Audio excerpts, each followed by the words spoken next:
Good evening. Last night, a sacked senior police officer accused some members of Greater Manchester Police's anti-corruption squad of being corrupt. Well, tonight, a retired police union rep is making remarkably similar accusations. Aidan Kielty says he took his concerns to the force years ago, but claims they weren't investigated properly. Our Chief Porter Dave Guest has more.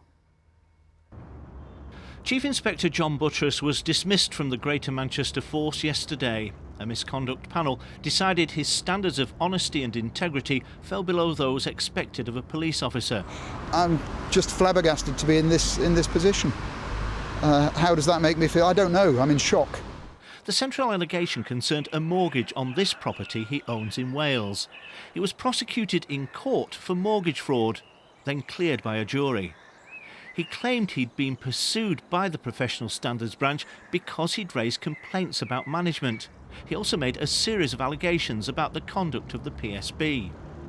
Mr Buttress was then summoned to a misconduct hearing to face the same allegation of mortgage fraud, and he was also accused of misclaiming council tax relief.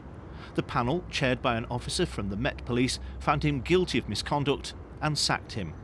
His claims of wrongdoing by some within GMP Professional Standards Branch were today supported by a former official of the police union. In my opinion, Greater Manchester Police Professional Standards Department would regularly lie, cheat, change witness statements, bully people into changing witness statements.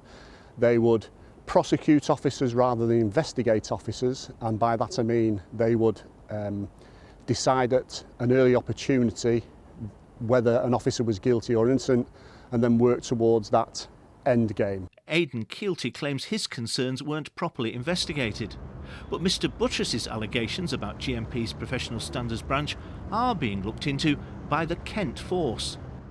John Buttress remains an ex-police officer who left the force in disgrace, but the furore surrounding him continues. Well, Greater Manchester Police have tonight given us a statement. They said the allegations raised by Mr Kielty were considered at the time and reviewed. With regard to Mr Buttress's allegations, they said it's not unknown for someone being investigated by professional standards to make a complaint against the officers who are investigating them. The allegations were referred to the Independent Police Complaints Commission, and Greater Manchester Police say they requested an outside force to consider the complaint. A court has heard that human traffickers held a woman with learning difficulties against her will for almost